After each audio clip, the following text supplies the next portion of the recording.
Yo, what is good, YouTube? Welcome back to another JC2K video. In today's video, we're ranking the top 10 must-have cards currently in my team.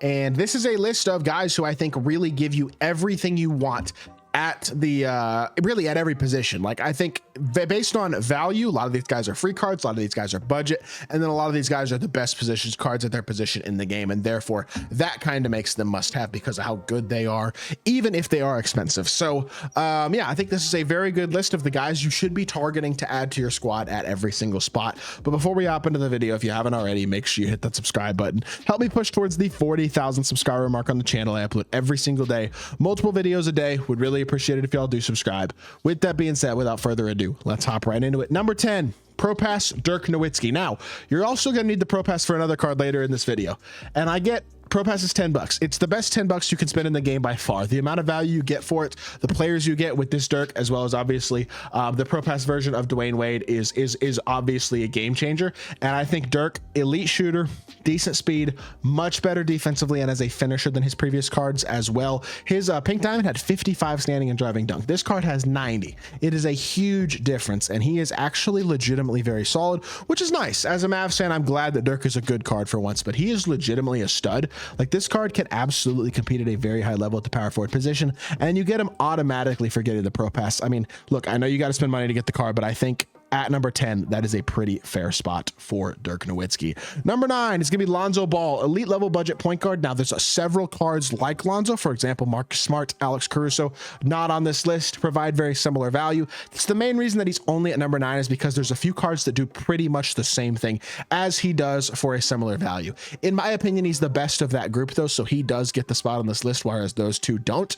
And I mean, 6'6" point guard, very smooth jumper, high level defender, got good athletic ability. That's about all I need out of my point guard, especially if you put him next to a shot creator, which I think there are enough shot creators at this point at the 2 to where that is a fair point, as long as you have one of a few guys. So in my opinion, Big Zo, is he a perfect card? No. Are his stats and badges maybe even a little bit underwhelming in some ways? Yeah, I think you could make that argument.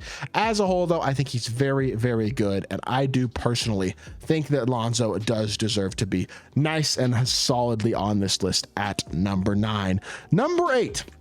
This card is more so on this list as a counter for another card later on the list. But Kristaps Porzingis, look, he's not perfect. He is only 80 speed. He's 7'2". Defensively, he could maybe use a slight bit more Hall of Fame badges, missing a couple badges here and there, whatever. He's an incredible shooter at 7'2". He's got pretty good speed, dunks the ball well, and is a solid all-around defender with a very high-level jump shot. He is a absolutely elite card. There is no doubt about that in my mind at all. I really do think KP is a great card, probably the second best center in the game, and in all honesty, the fact you can get him really with some extra hoffs even for less than 300,000 MT or so at this point, I think is a legit deal. Like, I think this card is very, very good, and if you cannot get Wemby, he is your next best option. Absolutely a very, very solid card who deserves to be on this list for sure. And I think number 8 is probably a fair spot. He is expensive, he's not the best card in his position either, but he's very good and he does deserve to be on the list. Now, number 7, this may feel a little low to some of y'all, may feel a little high to some of y'all. Pink Diamond Dr. J. Now, he's the second most expensive card in this list. I get it. But he's also a 6'7" guard with the best SIGs of any shooting guard in the game, pretty much best release of any shooting guard in the game, pretty much best slashing of any shooting guard in the game, and top tier defense as well. He gives you size, shooting, defense, slashing, and shot creation, which literally no other card in the game gives you all of those things at the same level that Dr. J does. He is one of the best cards in all of my team. He's basically the same exact card as his Dark Matter, who's way more expensive. And the thing is, Dr. J, look, he's still not cheap, but for a card who is the best at his position and one of the single best cards in all of my team and has been for a long time and likely will continue to be for a long time, the fact that you can get him for 600-ish thousand MT, I know it's expensive. It's worth it. Absolutely. He is an absolute stud. No brainer option to put on the list, even if it is kind of towards the lower end. At the number 6 spot, we're going Rudy Gay. Similar card, in all honesty, in some ways to Dr. J. He's not quite as good defensively. His SIGs aren't quite as good, but he's got the same buy in the back, same fade, and a high-level jump shot, and he's an elite slasher. So he's got really solid movement, elite slashing, good release, of course, so he's a great shooter. And honestly, defensively, he's not bad either. Like, for his value, you can get this card for a buyout, and I mean, he is an absolute dog. Legitimately, one of my favorite cards in my team. My starting small forward, I added a couple extra Hall of Fame badges and stuff to him, and he has gone up in price a bit. He is right right about 100K MT now. He was 70 something K for quite a while, but now he's up to about 100K. Still an amazing card though, and an incredible value small forward. He's one of my favorite cards in the entire game, legitimately. And I think if you need a small forward, Rudy Gay is the card you should get, absolutely, for his price. Number 5, Victor Wembanyama. You could honestly make an argument for him higher. The only reason he's not higher is because he's a million freaking MT. That's really the only reason, because he's uncontestable as a shooter. He's also the tallest elite center in my team, unless you consider Yao Ming a high level card, but Yao can't shoot and Yao is slow. Wemby is 79 speed, which isn't fast, but for 7'4", it certainly is.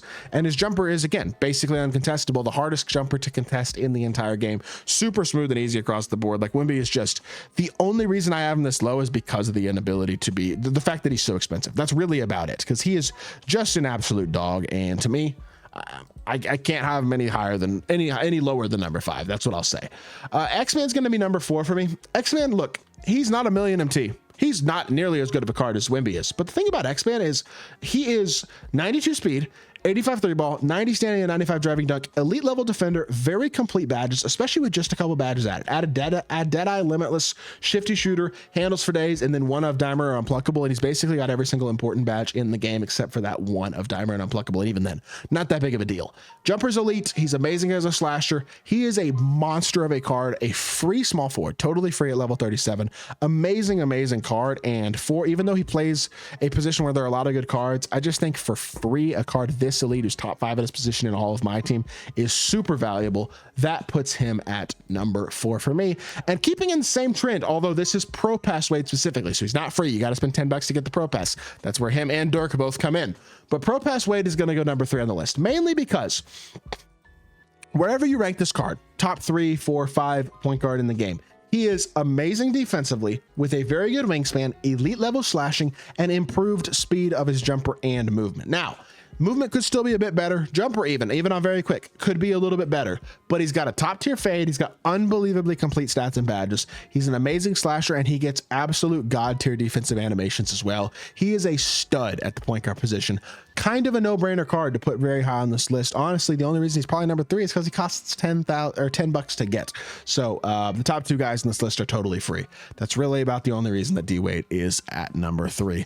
Number 2, Franz Wagner, best primary shot creating card in the game that you can get for free, and it's not even close in any game where primary shot creation is at a premium. Franz provides so much value, not to mention he's a 6'10" 2 guard with one of the fastest jumpers in the game. So even if you're not using him as your primary ball handler, his switchability and versatility defensively at his size, his elite level jump shot as well off the ball, all those stuff provides such high level ability across the board. He's also legitimately a good slasher. Like, he just does not have significant flaws like you would expect somebody his size to probably have, and he's just such a good card. I mean, he's my backup shooting guard on my team behind DWade, but Franz is free. DWade's 600,000+ MT. Kind of a no-brainer. Franz is an incredible value card at number 2. With that being said, number 1, I think this was number 1 in the last one of these videos I did as well. That's David Robinson. And if you want to switch Franz and D-Rob, you absolutely can. D-Rob is 7'1". He is basically the best combination of a guy like Pink Diamond Hakeem or Embiid and Pink Diamond Wilt or Kareem. Amazing interior defender with great just all-around inside ability, but also elite level shooter with a good jump shot, great athletic ability, great speed. Like, everything you want a center to do, he does. The only flaw with D-Rob is that Wemby's probably a better overall card. But again, Wemby's a million MT. D-Rob's free. I hope you took advantage of him in season 3, because he is one of the best level 40 cards we have legitimately ever gotten. And to me, again, it deserves the number 1 spot on this list still. If you want to switch him and Franz, you absolutely can. I just think I'm personally would lean D-Rob, but either way, this is a good list of the most must-have cards in all of my teams. So hopefully this list helps you out a lot in terms of the guys you want to target to add to your team. If you did enjoy the video, make sure you hit that like button, leave a comment, and subscribe, and I'll be back with more 2K content very, very soon. I appreciate y'all. Peace.